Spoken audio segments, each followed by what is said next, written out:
நன்றாக உறங்கியும் உடல் சோர்வு ஏன் வருகிறது? வரும், ஆனா வராது. தாமதமாக உறங்குவது, தாமதமாக எழுவது.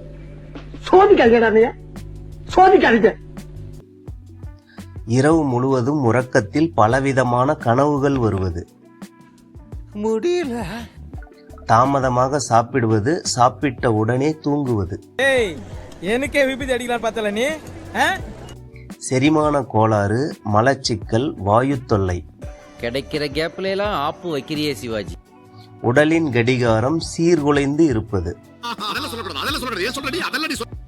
போதுமான தண்ணீர் குடிக்காமல் இருப்பது. சூரிய ஒளி உடலுக்கு கிடைக்காமல் இருப்பது. இது டூ மச். இது டூ மச். மன அழுத்தம், கவலை, பதட்டம், பயம், பாதுகாப்பின்மை போன்ற காரணங்கள் உடல் சோர்விற்கு காரணமாக அமைகின்றன.